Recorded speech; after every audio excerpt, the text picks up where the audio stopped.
అదే దుర్మార్గం. ఆగని తప్పుడు కేసులు, వేధింపులు, అరెస్టులు. మరో కేసు మోపి ఇంటూరి రవికిరణ్ మళ్లీ అరెస్టు. సజ్జల భార్గవరెడ్డి మరో ఇద్దరిపై పులివెందులలో ఎస్సీ, ఎస్టీ కేసు. 2 ఏళ్ల క్రితం కార్టూన్ ఫార్వర్డ్ చేశారని భీమవరంలో మురళీకృష్ణ అరెస్టు. తెలంగాణకు చెందిన బద్దం అశోక్ రెడ్డిపై మంగళగిరిలో కేసు, అరెస్టు. రాష్ట్ర వ్యాప్తంగా ఆదివారం ఒక్కరోజే 13 కేసులు నమోదు చేశారట. సోషల్ మీడియా యాక్టివిస్టులపై కక్ష కట్టిన సర్కారు. ప్రశ్నించిన వారిని అందరినీ పోలీస్ స్టేషన్లకు లాక్కెళ్తున్న వైనం. పలుచోట్ల కుటుంబ సభ్యులకు ఆచూకీ చెప్పిన పోలీసులు. ఎవరు పడితే వారు, ఎక్కడ పడితే అక్కడ ఫిర్యాదులు, మరో ఆలోచన లేకుండా కేసులు కడుతున్న కాకీలు. అదే దుర్మార్గం నడుస్తుందట. నిన్న కూడా ఒక 13 కేసులు పెట్టారట. ఎక్కడ పడితే అక్కడ అందిన కాడికి గొంతపోయి లోపటేస్తున్నారు. కనీసం కుటుంబ సభ్యులకు కూడా ఇన్ఫర్మేషన్ ఇవ్వట్లేదట అనేది సాక్షి పేపర్ రాసింది. అయితే ఇందులో నిజంగానే పైచాచిక ఆనందం కోసం సైకోల్ లెక్క పోస్టులు పెట్టినోడు ఉంటే సంతోషమే, తీసుకోవాల్సిందే. అది ఏ పార్టీడు ఆయన.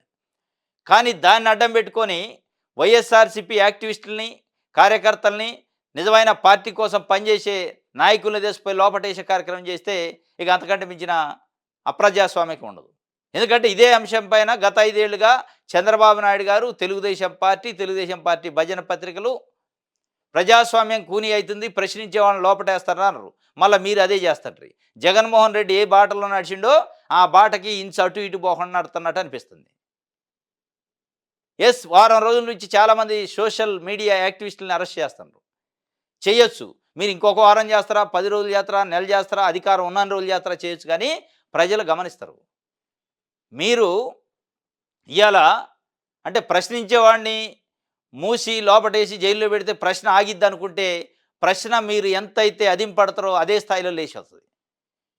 ప్రశ్న ఆగదు ఎప్పుడు. నువ్వు జైల్లో పెట్టినా, మట్టిలో కప్పినా కానీ అది బయటకు వస్తూనే ఉంటుంది.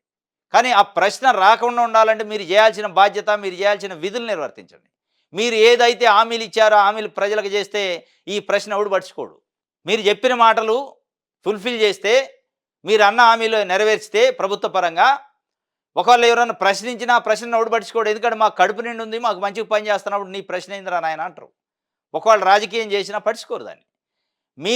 మీరు అన్న మాటలు చేయనంత వరకు, మీరు అన్న పనులు చేయనంత వరకు, ఒకవేళ మీరు ప్రశ్న మట్టి కింద వేసి కప్పుతూ జైలు వేసి మగ్గ కొడతామంటే అది ఇంకా మాగి బయటకు వద్ది, ఇంకా బలంగా బయటకు వద్ది క్వశ్చన్.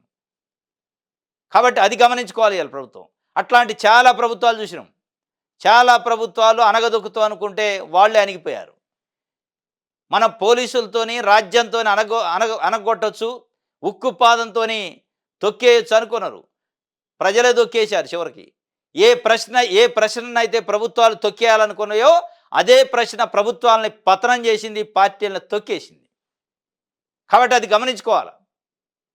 గమనించుకొని ఈ దుర్మార్గాలు చేయకుండా నిజంగానే అసభ్యకరమైన పోస్టులు పెడితే 1, 2 ఉంటే వాళ్ళని అరెస్ట్ చేయొచ్చు, చట్ట ప్రకారం చర్య తీసుకోవచ్చు, జైలుకు కూడా పంపవచ్చు, తప్పులేదు.